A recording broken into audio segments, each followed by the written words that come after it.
I would like to welcome you all to tonight's event called Philanthropist, Rescuer, Collector, Remembering Wilfrid Israel.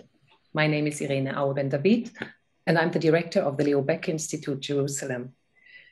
You might have been surprised when you saw the long lists of organizing institutions of this evening. The Goethe Institute in Tel Aviv, the LBI in London, the Institute for the History of the German Jews in Hamburg, the Stiftung Warburg Archiv, the Wilfred Israel Museum, and the LBI Jerusalem.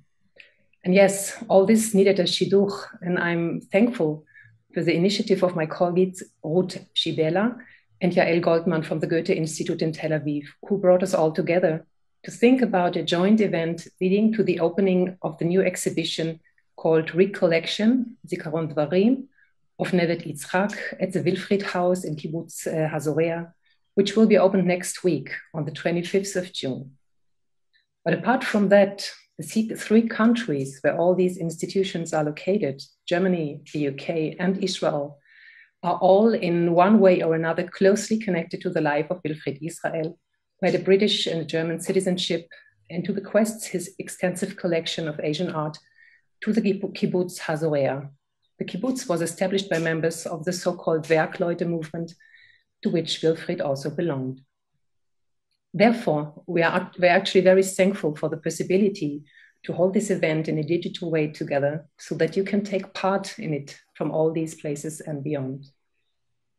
The event will take place, it will last about an hour and 15 minutes, something along the line. It will be recorded so that you or those who will not be able to participate now have the chance to see the recording either via the Facebook site of the LBI Jerusalem or later on also on YouTube. We invite you to pose your questions either here in the Zoom chat or in the comment section if you follow us on Facebook Live. And if time allows, we would be glad to pass them on to our panelists at the end of the evening.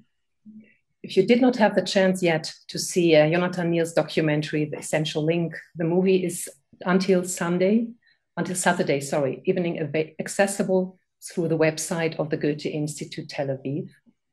Tonight, my colleague, Dr. Daniel Wildmann, the director of the LBI Jerusalem, and I will speak with participants from Germany, the UK, and Israel, devoted a lot of research in order to try to figure out who Wilfrid Israel has been. And I'm very thankful that Naomi Shepard, Jonathan Neal, and Dorothea Hauser will be with us tonight. But before we start, warm thanks to all the institutions for the realization of this evening, and special thanks to my colleagues, Dr. Sharon Livney, Yael Banavi, and Noah Dayan for taking care of everything of this evening. Now I would like to invite Dr. Carola Dill, the director of the Goethe Institute Tel Aviv, for her greetings. Please, Dr. Dill. Thank you for a great introduction, Irene. Good evening, everybody, dear partners, panelists, spectators, and friends. I'm very pleased and honored to welcome you to our online event tonight. My colleagues Ruth Schibella and Yael Goldman were the first who told me about Wilfrid Israel after their meeting with the representatives of the museum in Hazorea. Both were deeply impressed and wanted to support their project immediately by making connections and enlarge their network. And that is one of the main aims of the Goethe Institute, to connect people and institutions for the exchange of ideas and for cooperation. Therefore, I'm really happy that all the institutions you mentioned already, Irene, are gathered tonight for our conversation about Wilfrid Israel. Culture of remembrance has always been one of the main topics of the Goethe Institute. But another crucial topic which we are focusing on these days is, how does the new come into the world? How does cultural, social, and human creativity and innovation interfere successfully? We do not ask what is new, but how does it arise? As a rule, the ones who succeed in bringing something truly new into the world are individual personalities from the arts, research, business, and civil society with their ideas, works, and visions. And Wilfrid Israel, the philanthropist and reformer, whose actions were subject only to his own value system and who would not be swayed in anything, was obviously one of them. I look forward to an exciting evening with you. And Irene, you mentioned it, for those who are in Israel, next Friday will start, or the Friday after will start the exhibition, which is supported by the German Embassy and the Federal Ministry of Foreign Affairs. Thank you.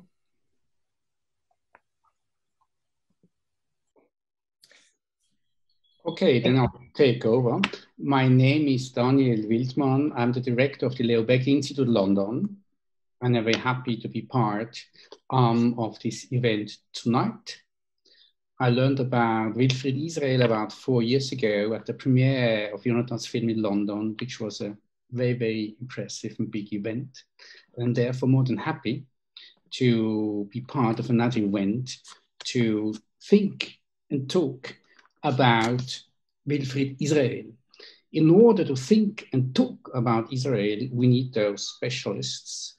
And therefore, we are very glad that we have this very interesting, fascinating panel, people we can talk about and can ask questions which are interesting for us and hopefully for the audience too. I have the honor to introduce our panelists, and I would like to start with Naomi Shepard.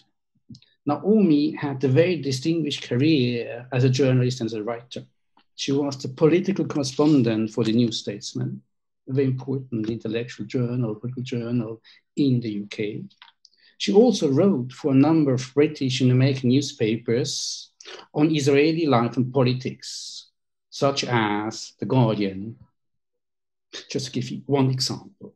And on top of all that, she has published quite a lot of books. Very impressive. Let me just mention 2 of her books. Teddy Kollek, Mayor of Jerusalem, published in 1988, or very important for the evening of tonight, Wilfrid Israel, German's Jewry's Secret Ambassador, published in 1984. I'm very happy and very honored that Naomi Shepard is with us tonight. I mentioned a film which I saw 4 years ago and which was so important for me to see. And the director of this film, Jonathan Nier, is with us tonight too. Jonathan grew up in the kibbutz Hasorea, and this kibbutz is very important for the entire story, as you will hear later. And he began his professional life as an underwater photographer and photojournalist. Today, Jonathan is a multi-award-winning documentary film producer and director. And very many of his films focus on trauma and on emotional challenges. And one might argue that his film, The Essential Link, the story of Wilfred Israel, might fit into this framework too. I think we'll talk about this later. Again, I'm very happy and really honored that Jonathan is with us tonight too. Irene, I think you would like to introduce our 3rd panelist from Germany. So we see we have England, Israel, Germany. Important countries are here. Over to you, Irene. That's a very good idea, Daniel. So I'm very honored to introduce the political scientist, economist, and historian Dorothea Hauser, who's currently also the managing director of the Stiftung Warburg Archiv. From 2001 and 2009, she was one of the co-editors of the journal Ästhetik und Kommunikation. And in the 90s, she has been the manager, looking to the ceiling, of the Helmut and Loki Schmidt Stiftung. She's really lots of publications, among others, on Helmut Schmidt and on the 1970s in Germany.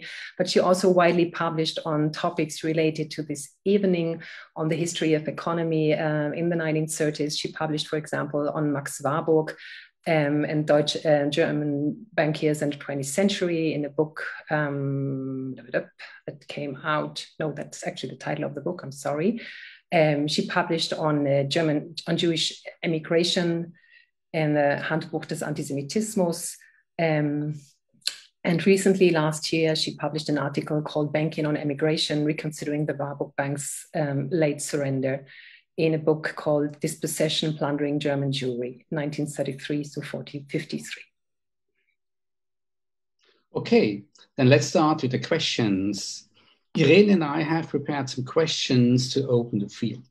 And we are going to ask these questions to all our participants. And our wish is also that even these questions are broad, maybe your questions shouldn't be, your answers shouldn't be too long, so we have time to come into discussions. So this is the first question, which is quite obvious. How did you stumble across Wilfrid Israel? So maybe Naomi first, then maybe Jonathan, and then Dorothea. Naomi, how did you stumble over him? Yes, the answer is purely by chance. In 1977, Christopher Isherwood published a memoir in which he identified the character of Bernhard Landauer in the famous book Goodbye to Berlin as Wilfred Israel. And the mention was really an apology to Wilfred Israel, because the character of Bernhard Landauer is not an attractive one. He's a wealthy, spoiled German Jewish millionaire who collects Oriental art, is very recognizably Wilfrid in that way. But he presents him as indifferent to the menace of Nazism. And in this memoir, Isherwood, as I say, apologizes. Well, I was intrigued. I was very intrigued. This identification's the first time I'd seen the name of Wilfred Israel. So I asked a friend of mine, Hans Feld, who was a member of the Berlin Jewish elite during the 1920s and 30s, the editor of a film magazine called Film Courier. And he went to his bookshelf and presented me with this little book, which was a memorial volume, privately printed. And the contributors to this volume were so extraordinary that my curiosity was inflamed. It wasn't just stimulated, it really was inflamed, because who was in this little book? Albert Einstein, Chaim Weizmann, Martin Buber, and strangely, the Bishop of Chichester, Harold Bealey, who was famous as an anti-Zionist, and others. None of this fitted together. The variety of characters was so extraordinary that it set me off to look further. And with the name Wilfrid Israel, I remembered, because I was living in Israel, that there was a Wilfrid Israel museum. I went to Hazareah and I managed to speak to the members of the Bergleute, which you have mentioned, Irene, and who had never spoken about Wilfrid Israel to their children, but for some reason opened up to this total stranger and gave me many letters, showed me a diary that they had of Wilfrid's, and of course showed me the collection, what remained of the collection of Oriental art. So that is, in brief, how the research started. So a coincidence, in other words. This was probably a bit different in your case, Jonathan. How did you stumble? Well, in 2012, a friend of mine came to me and said, you know, you must read a book that will make you want to make a film about Wilfrid Israel. Now, I knew the name Wilfrid Israel from a very young age because I grew up in kibbutz Hazareah, and in the center of this kibbutz, there was always this big house named the Wilfrid's house. And I thought to myself, how come he came to me with this book, you know, by Naomi Shepard. And he told me, you must read it. After you read it, you'll make a film about this person. And I told him, you know, this is a long book. It will take me some time to read. And maybe you can summarize it for me. Mm-hmm. And he said, I will not summarize it for you. Someone else will. And he asked me to flip it to the other side, to the back cover of the book. And on the back cover of the book there was this great review by Martin Gilbert. I knew his name. I knew he was a very important historian. I said, okay, if this is what Martin Gilbert is writing about this book, it's probably, I should read it.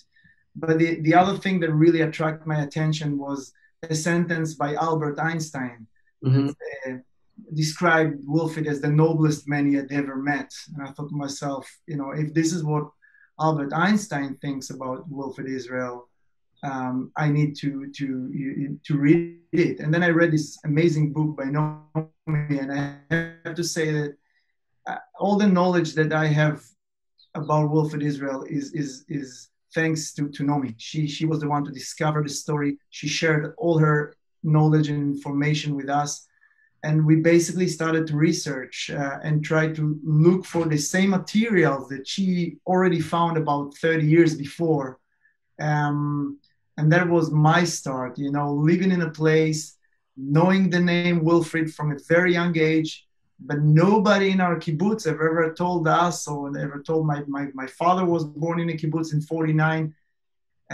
My grandparents, you know, founded this kibbutz. They never said a word about Wilfrid Israel, which was really interesting for me to try to find out why. That's an interesting answer. You know, coincidence in the first case, silence in the second case. But what is the third case? Germany. Dorothea, how did you stumble over him? Dorothea, you're still muted. You need to unmute yourself, please. Dorothea, you need to unmute yourself. Yes. I've been doing this for 1.5 years. That's happening. In any case, so actually Wilfred Israel is actually quite known in Berlin, at least where I'm now today in the Home Office. I would say this is Stolperstein at the place of the former department store. But when I came, well, I was asked very often if about Wilfred Israel by people who came to the Leobeck archive to work there, or who were looking for correspondence, files, etc., and who were always saying you must have letters, papers, material regarding Wilfred Israel. And for example, even people from India, actually, there's a close ally of Mahatma Gandhi, whose daughter lives in Germany, and she has a big correspondence between her father and Wilfred Israel. She was looking, you know, everyone was looking for Wilfred Israel in the archive. So in the end, I came across Wilfred Israel quite a few times in the archive, and essentially in 3 contexts. First, as a personal as well as a corporate client of the Leobeck Bank. The Leobeck Bank looked after the Aryanization, actually, of the department store Israel. Second, as a friend of the family, for example, close friend to Lola Warburg, but also other families. And thirdly, in the context of Jewish emigration. Mm-hmm. For background with regard to the last point, from the beginning of the Nazi years, the Leobeck Bank came to occupy really a pivotal role in organizing Jewish self-help and emigration from Germany.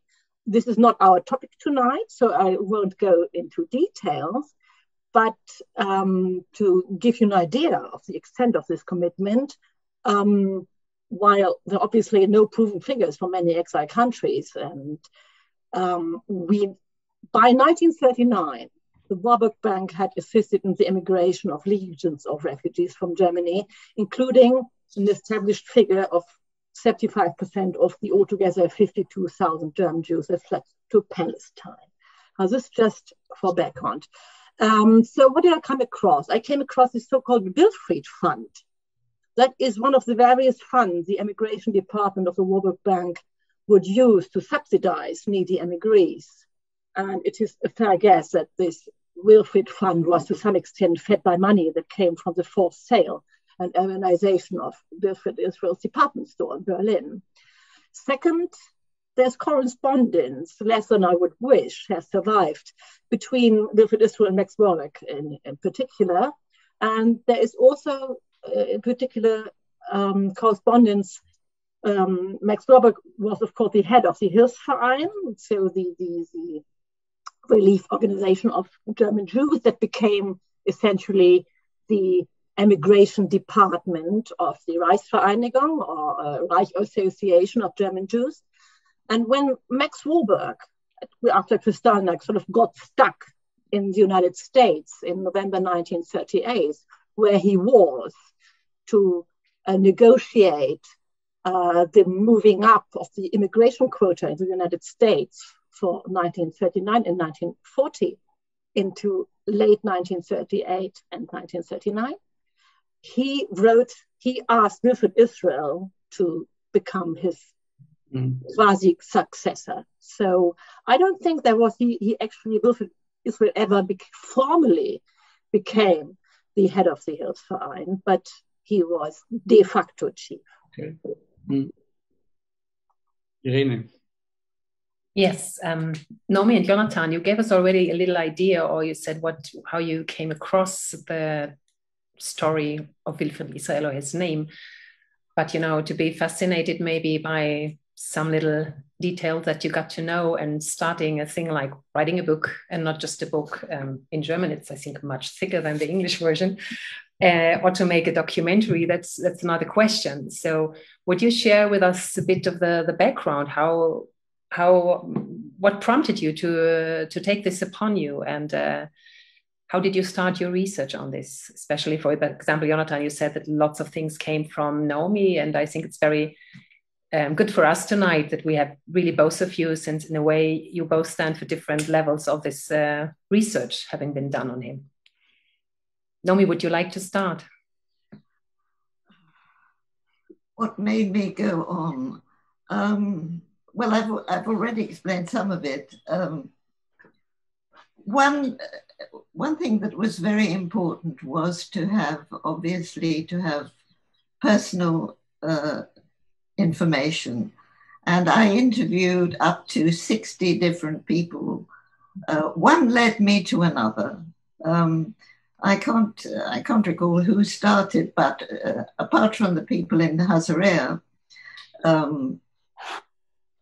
I think, and the people who Hans knew and his friends. But essentially what I wanted to do was to fill in the personal background, what sort of a man he was, find letters. This was very important. Most of the people that I interviewed had letters, and the letters provided a great deal in the way of dates. For instance, there's only one letter which was given to me, which was written by Hannah Karminski, who was one of the heads of the Frauenbund, who wrote to her friend Dora Segal in London, saying, Wilfrid has come back to Berlin. This was days before the outbreak of war, has come back to help us with the last, well, they didn't know it was the last, but with the dispatch of what was the last group of children, the Kindertransport. And this letter, again, was the only evidence that he actually went back to Germany, and he only left Germany because he was told that dual citizens would be interned, and therefore he was urged by his friends to leave. I think the important thing for me to stress, and I did say so in the book, was that Hannah Karminski, Cora Berliner, who were the heads of the Frauenbund, Paul Epstein, and Otto Hirsch, who was the head of the Reichsvertretung, all had visas to leave Germany, but stayed on to help those who had not been able to leave. And of course, they all perished. To go back to the question of material, as I said, through Martin Gilbert, I went to the Public Record Office, and I found a great deal of material in the records of the British Foreign Office describing the deputations that Wilfrid Israel had made to British diplomats, both in journeys to London, as he had dual nationality. He was able to do this as other German Jewish leaders were not able to do. And of course, he had the means to do so. And also visiting the British Embassy at times, if you read the book, clandestinely during the Olympic Games in Berlin, when the Nazis, in 1937, when the Nazis were very keen to present a positive face to the world and their treatment of the Jews. Wilfred Israel was explicitly told by the Gestapo not to visit the embassy, and there are records saying Wilfred Israel, clearly terrified, appeared at night at the back door of the embassy to talk to Robert van Sittart, who was the official delegate at that stage to the German government to discuss diplomatic and political matters. The tragedy was that none of these representations bore fruit. And I could say a little more about that. That was really the tragic aspect, that as much as Wilfred Israel tried to use his unique ability and his unique situation to appeal to the conscience, as he thought, the conscience of Britain and indeed of the rest of the world, because he didn't only appeal to the British, he appealed to others as well. He did not succeed in that. And that is a historical fact. Where he did succeed, of course, was in ransoming. And there the research became very, very complicated, because this is a very difficult, controversial subject. How much was paid to the Nazis to enable the Jews to leave? It was controversial at the time of the transfer agreement between the Palestinian authorities and the Nazis. I think it's also controversial regarding the bribery that went on of the Gestapo. Quite a lot is known about that. Dorothea Hauser will perhaps be able to tell me a little bit more about what is known now about that, but perhaps nothing. It is known that, for instance, the head of the Sachsenhausen concentration camp was in fact heavily bribed to let some of his Jewish prisoners go. Wilfred Israel certainly was very active in doing this, and he used a man called Hubert Polak, whose name should be remembered, who was, I think, the go-between between the Gestapo and Wilfred. How much money changed hands, I don't know. But unfortunately, Hubert Polak left testimony, but said that he was unable, because he was sworn to silence by his chief, his director, Wilfrid Israel, not to reveal what he knew. So unfortunately, we don't know all the details about that. The other very important research point I made was to ascertain that Wilfred was in touch with the British intelligence throughout this period.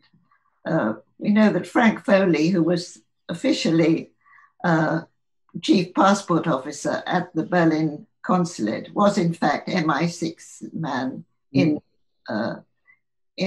Germany.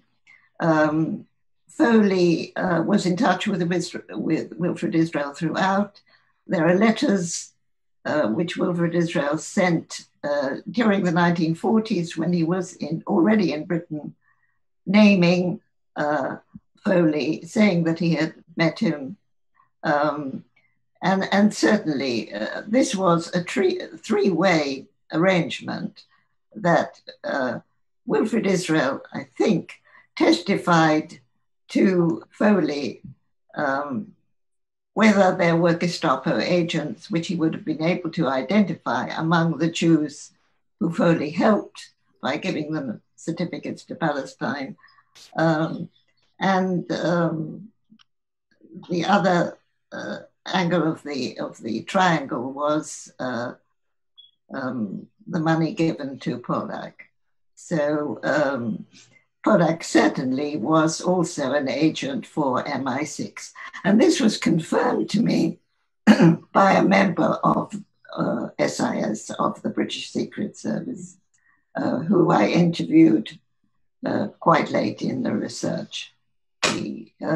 Before Foley's name became known. Today he is, I think, one of the Hasidei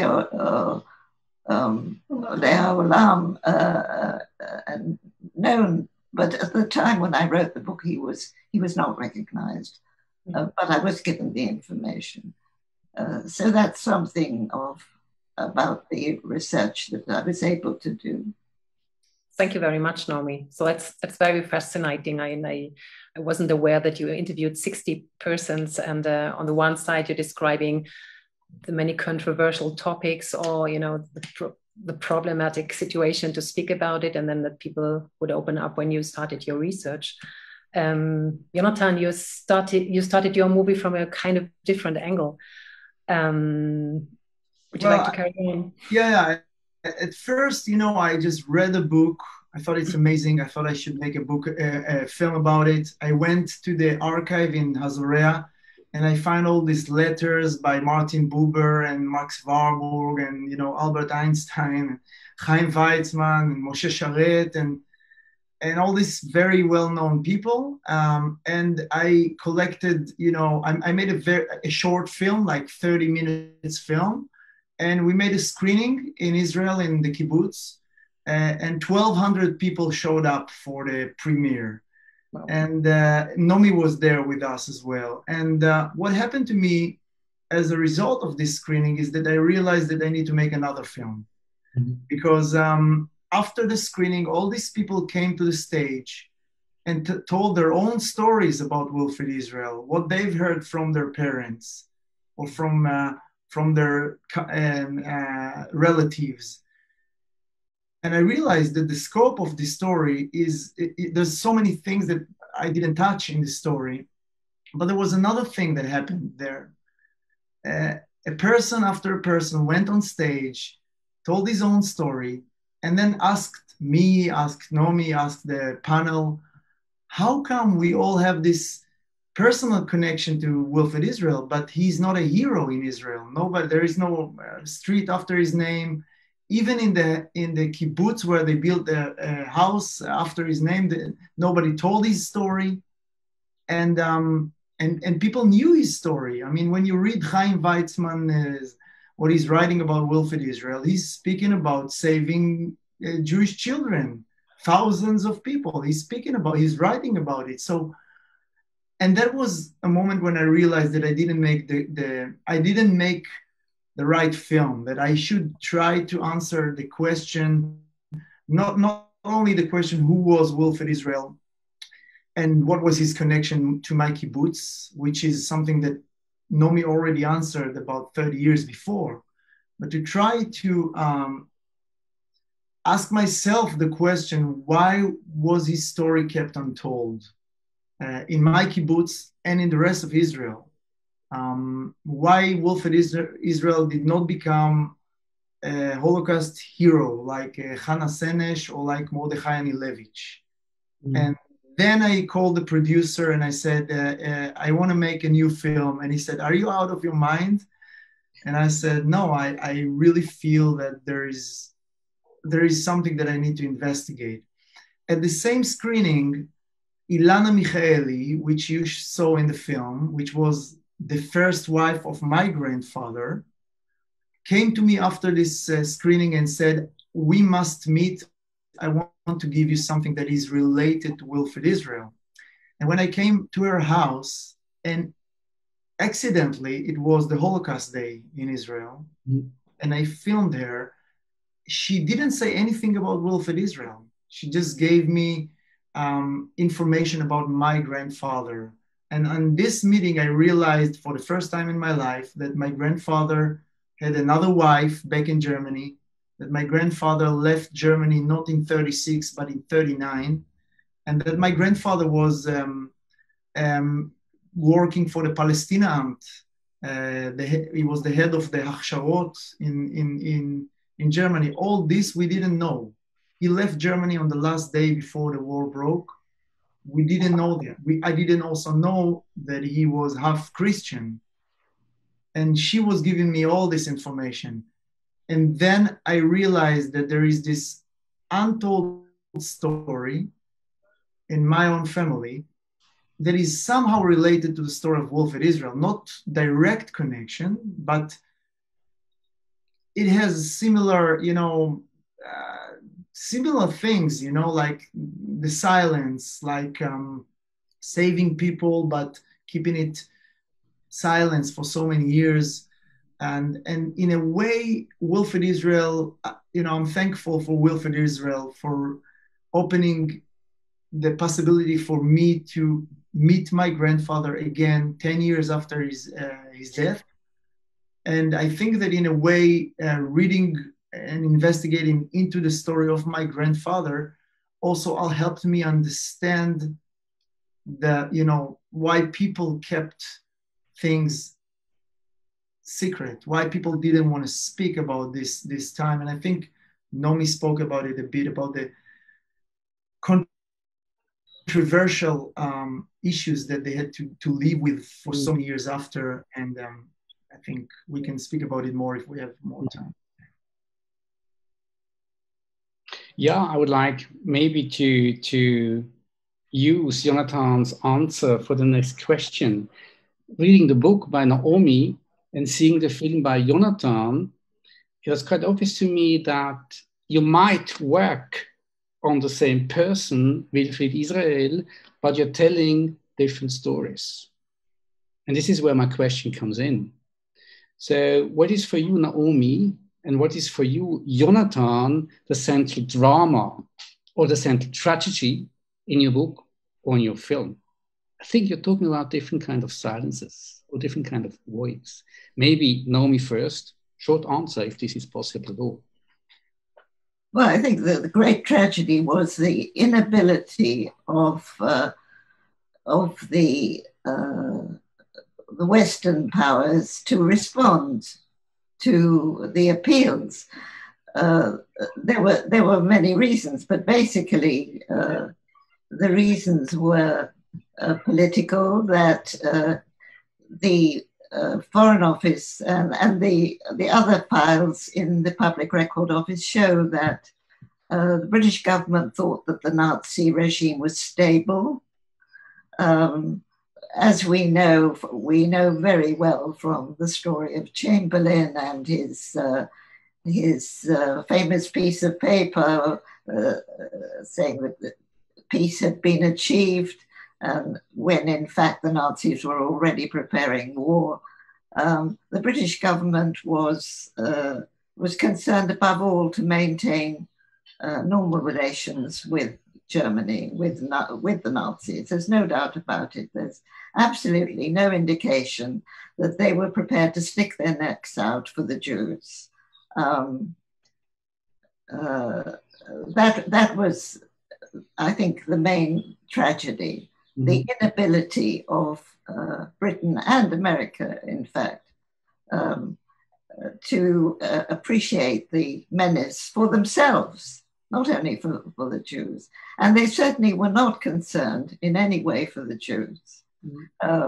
Wilfrid Israel attempted through Lord Samuel, through all the most distinguished British public servants he knew, to influence matters, through Lord Samuel, who was a relation of his, and who had been Home Secretary, through Lord Noel Baker, through Robert Van Sittart, who, as I said, was the chief negotiator with the Germans, they all expressed in their reports slight discomfort about what was happening. Wilfrid Israel was the first, I think, to send reports on what was happening inside the concentration camps.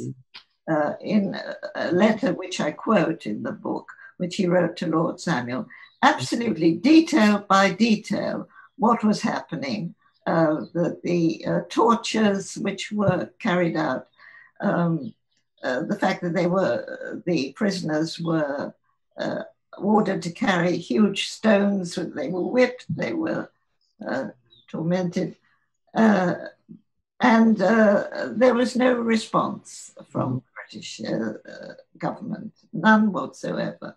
So that's the brief answer. But I think that was the greatest tragedy. There's one small point which I think is important. The response of the Americans, the American jury, did not put similar pressure on the American government. There was no American Wilfrid Israel. And the reason, I think, was that anti-Semitism in America was at a peak. And if anybody has read Philip Roth's excellent book, The Plot Against America, will realize the atmosphere at the time. So that the American Jews were afraid to repeat these pleas to their government. Okay, so what you have heard is a political answer, the slight discomfort of the British upper class, which is a very nice way to put it. But I think it's very difficult, very different in Jonathan's case. There seemed to me, there's a kind of a personal twist there. It goes under your skin. Maybe Jonathan, if you can elaborate a bit on this. Naomi was able to interview 60 people that actually knew Wilfrid Israel, and I was able to interview only 2 people that actually met him in person. So a lot of my research was based on what she did 30 years ago, and I tried to find a way to tell it in a cinematic way. And so the 3 main questions that I'm asking in the film is, who was Wilfrid Israel and what did he do? What was his connection to my kibbutz? And the third question was, why was his story kept untold? And I think that the answer for the third question was the most difficult for me. And it's only a suggestion. I'm not sure this is the reason. I think there are many reasons why the story of Wilfrid Israel was kept untold. He was asking people in his letters not to speak about anything. Many of the correspondences and many of the information was, lost or destroyed by the Nazis. Many of the people that worked with him perished during the Holocaust.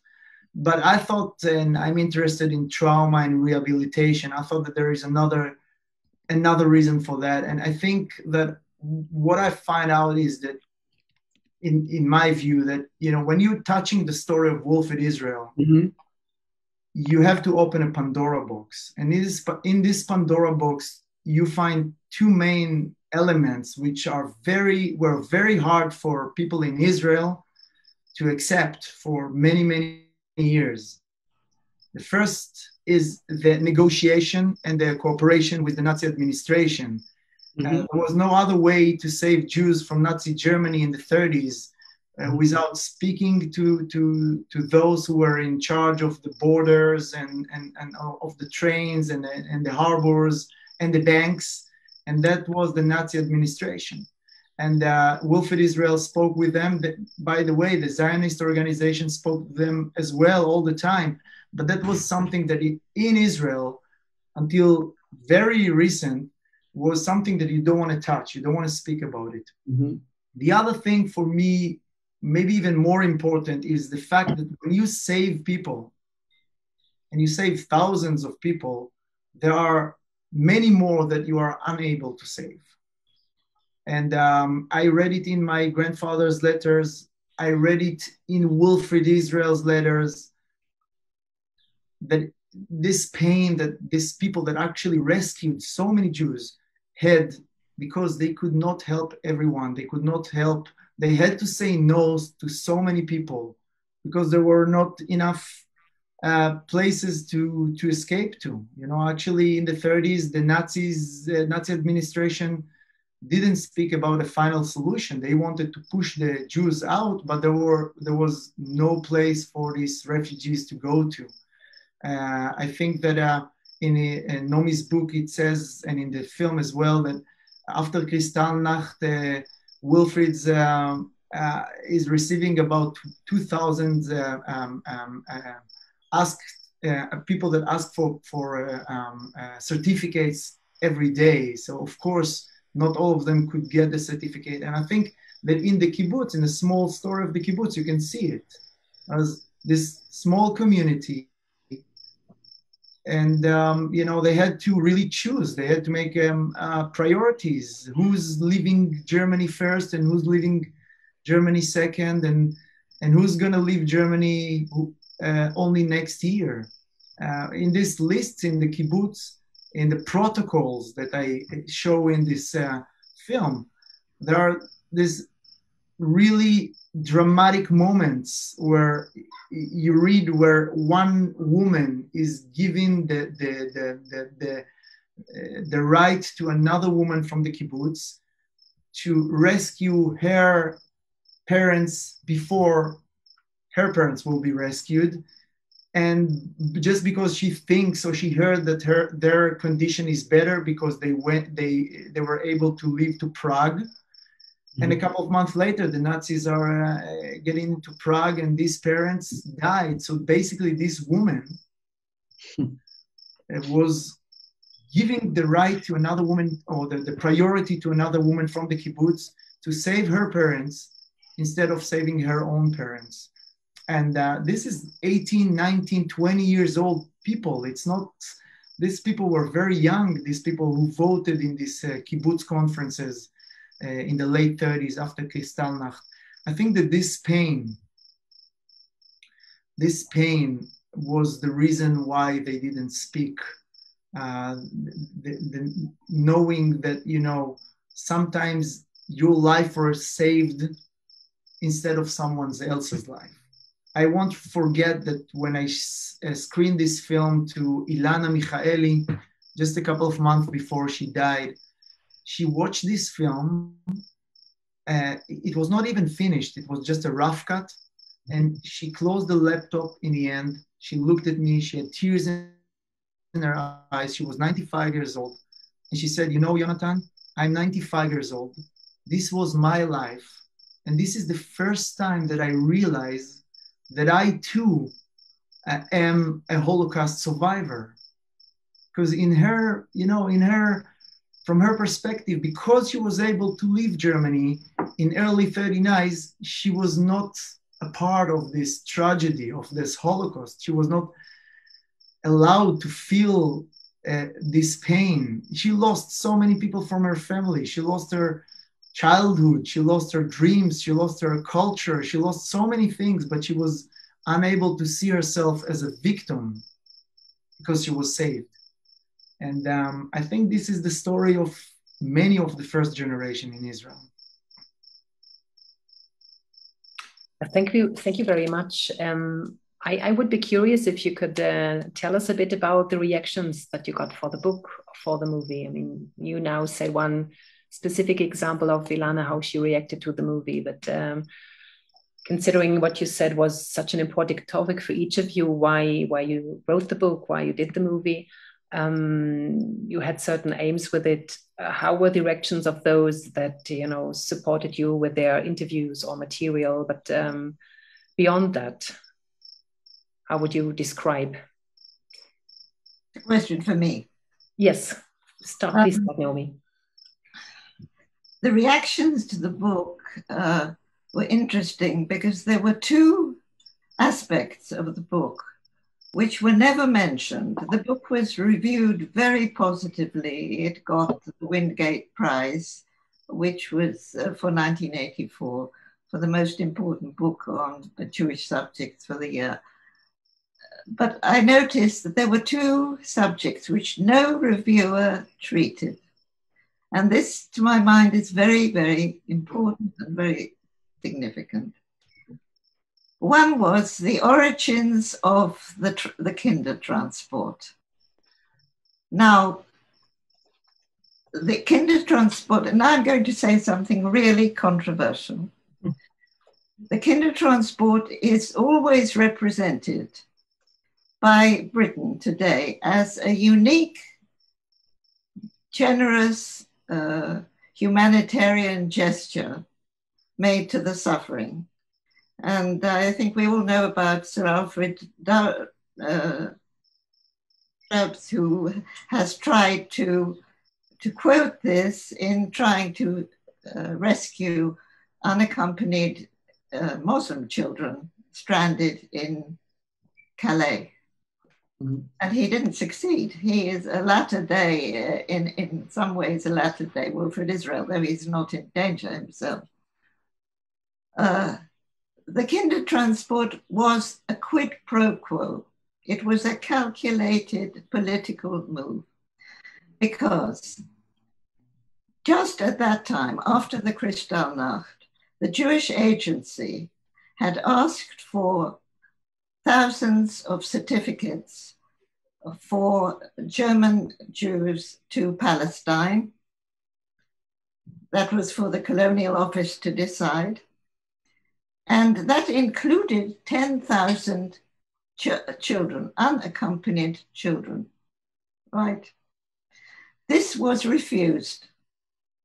And the correspondence in the archives of the British government show that they decided that they could not refuse the request made by German Jews for unaccompanied children.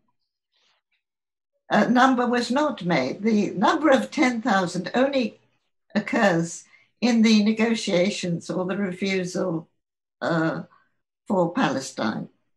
They could not refuse, after having refused already, they could not refuse again.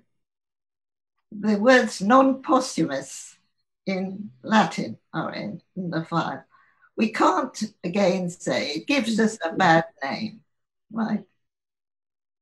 So it was a quid pro quo. No actual limit was made to the number of children who could enter. That has to be said. And it also has to be said that whereas 10,000 children were admitted to England, the American number was, I think, 343. The Americans did not follow suit. They were not, as I said, pressured by the American Jewish community. Anyway, this, interestingly, has never been taken up. The Kindertransport was not an entirely altruistic and generous move. It was a calculated political move, right? The second subject, which was never touched on, or very, very briefly by a non-Jewish reviewer, was a chapter called A German Patriot.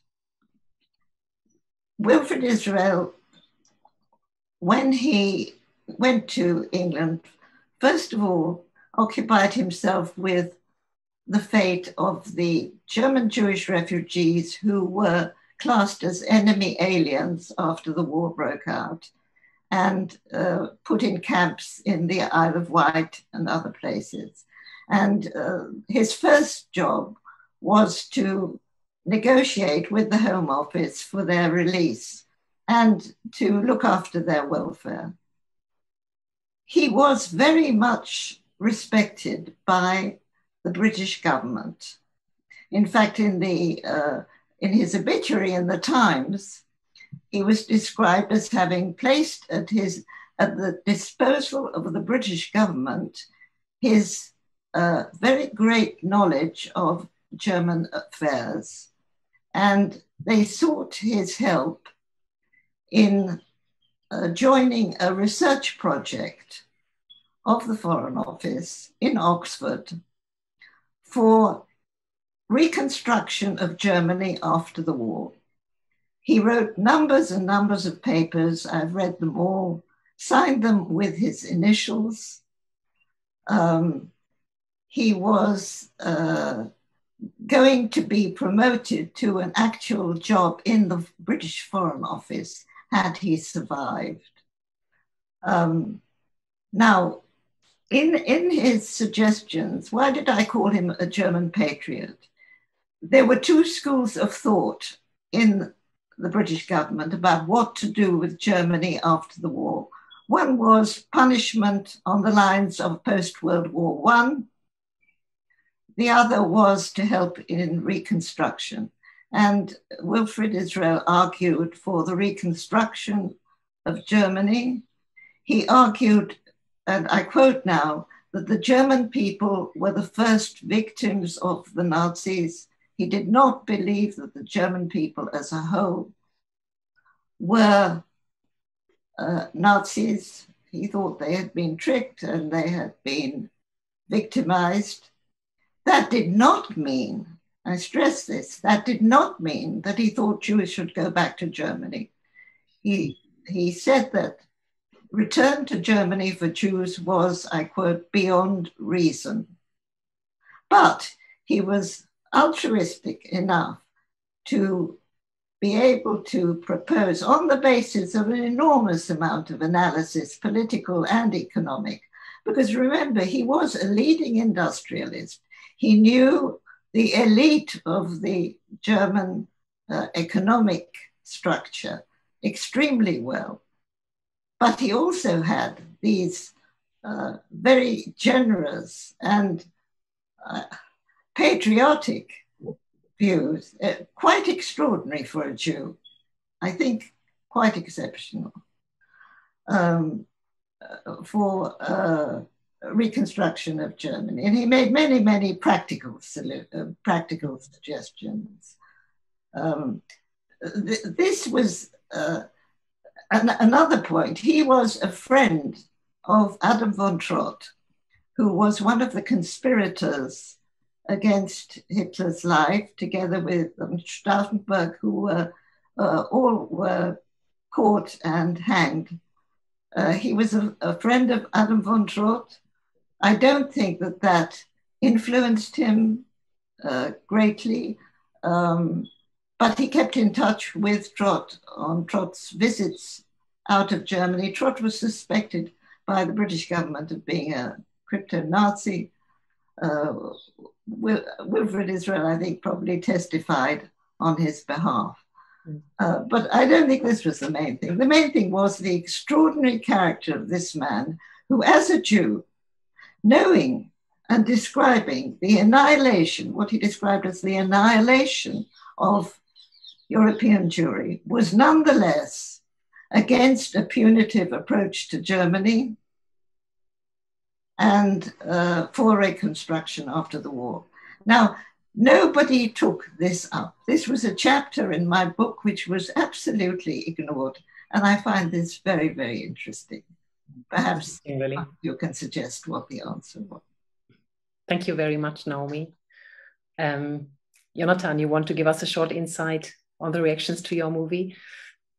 Yeah, first of all, as you can see, if you watch the film is much more simple. We could not touch in the film all the information that you can find in Naomi's book.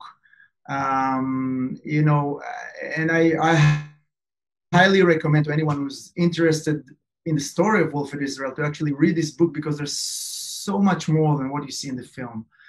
The reaction to this film in Israel was pretty amazing. In the kibbutz, it was very, very strong. People came to me afterwards and said, you know, this is the first time that we can actually understand our parents, why they were so silent, why they were so cold and remote from us, and never said a word about the past. This is something that really affected the relationship between the first generation and the second generation. So this is one kind of reaction that we got.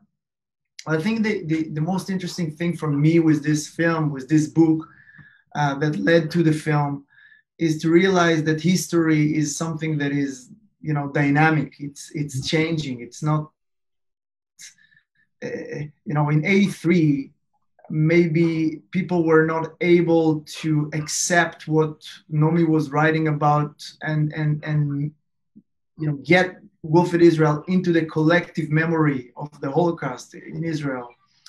But the film was able to do that, I think, because 30 years passed, and that's another generation.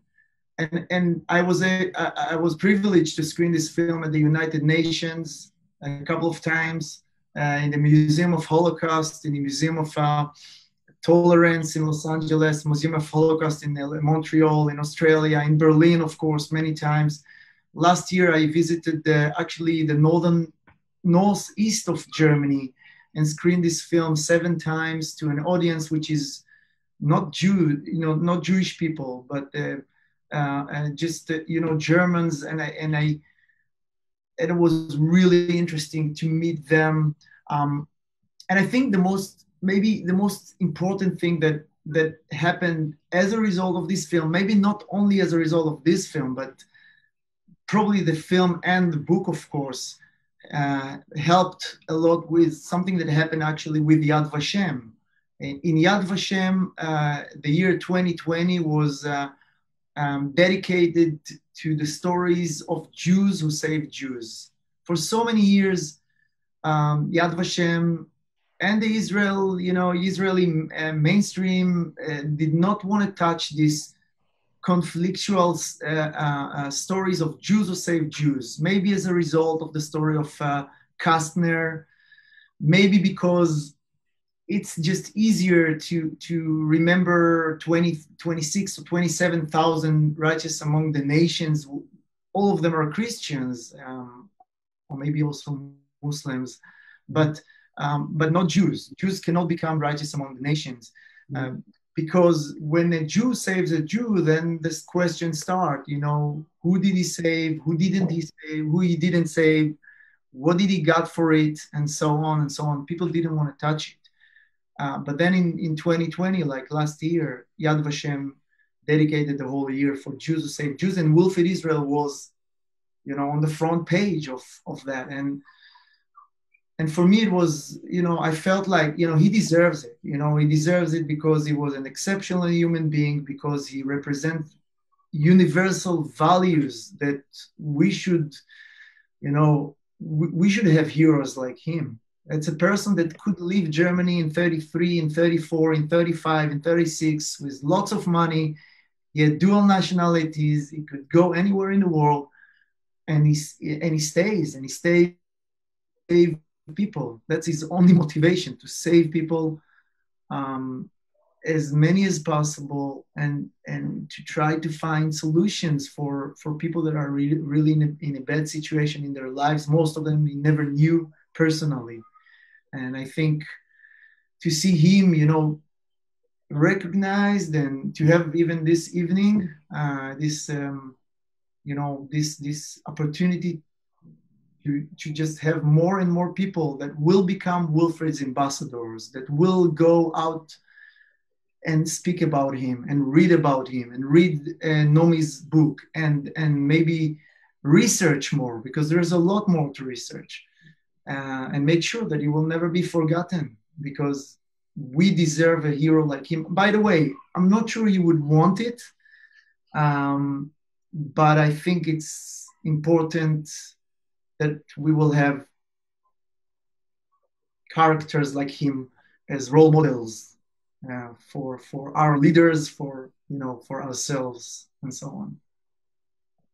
I mean, we see from these answers from Naomi and Jonathan that the story of Wilfrid Israel opens a lot of perspectives. Some of them are very political on the, if I may say so, gentle side of politics, but also of the inner Jewish side of politics. Jonathan mentioned Kastner, but it has also an extremely personal touch. Jonathan was speaking about silence in the kibbutz, in his family. And I would like to take these answers given by Naomi and Jonathan for a next answer for Dorothea.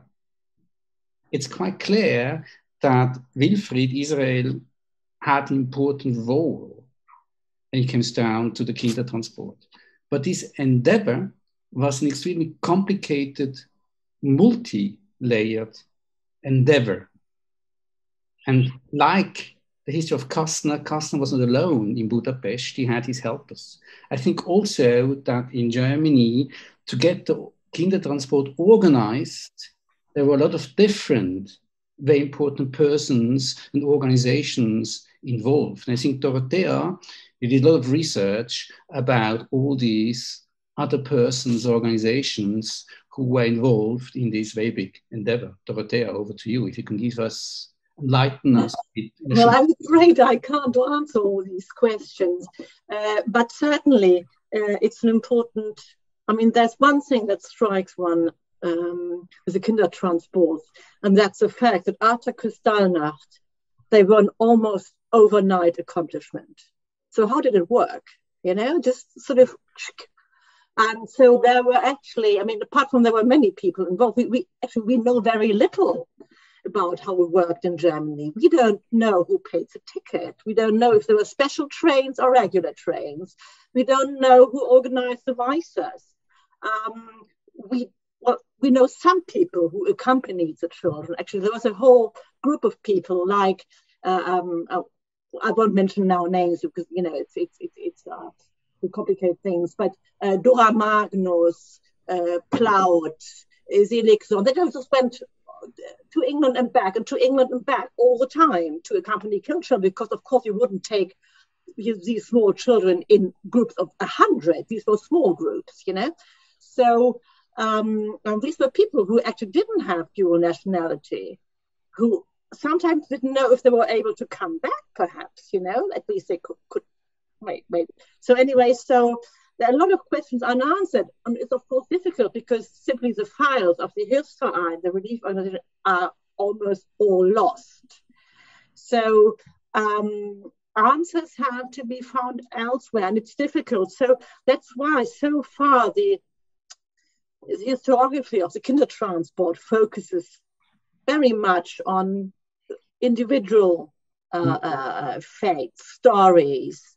It focuses on acculturation in Britain. It focuses on politics of memory and remembrance in Britain, etc.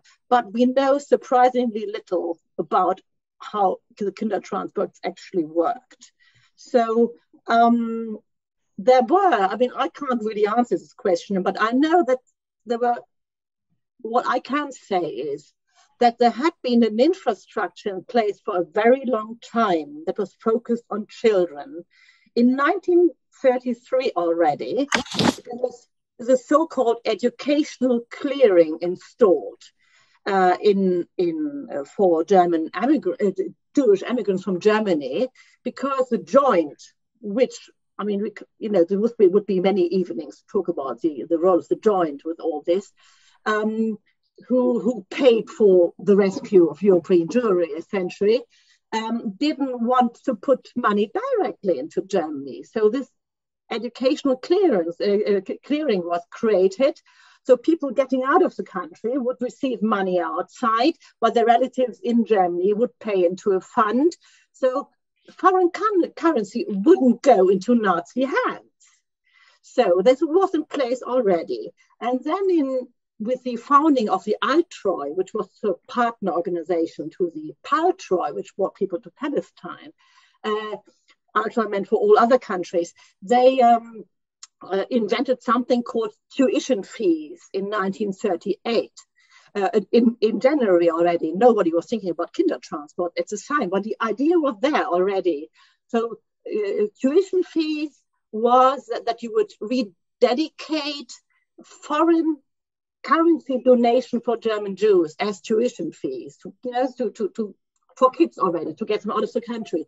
So there are predecessors. So there was a whole infrastructure. There were people in England, in the Netherlands also, But it didn't work out, unfortunately. You know, parallel to the kinder transports to England, they were trying to get kinder transports to the Netherlands, to Australia, etc. So there was an organizational procedures in place already. And it just, as I said at the beginning, there was a reason why there was a basis, basic infrastructure that brought about this almost overnight accomplishment. And it shows actually how effective Jewish self-help could be in Germany, which is, you know, something that's hardly ever talked about, because it's always, as Naomi said, talked about in the terms of failure and or of, you know, sort of trading with the enemy thing, you know, dealing with the Nazis. And what I find so interesting when I stop with that is that if you think that the transfer agreement Naomi was talking about, the Havara system, on the one that facilitated Jewish emigration to Palestine, was so effective. And in the case of kinder transports, with what I have been saying, it was also a transfer that was first, the transfer question that had to be solved. And then only if the transfer question was solved, you actually could have Jewish immigration on a large scale. So that's quite interesting, I think. Well, that's for the moment, or do you have any further questions? No, that's a lot of stuff to think about. And I think we are running out of time, which is also a bit difficult, especially when such a topic hits so many other issues and open questions we can't answer yet. I think one of the most burning questions is probably, Naomi mentioned this, Jonathan mentioned this, you, Dorothea, mentioned this, is dealing with the Nazis. You know, what are you do when you are suppressed and you have to deal with your oppressor? Mm-hmm. What happens when you have to decide about who can be saved, who cannot be saved? Jonathan mentioned this. These are really tragic moments in life. And sometimes you have to make a choice, which is difficult.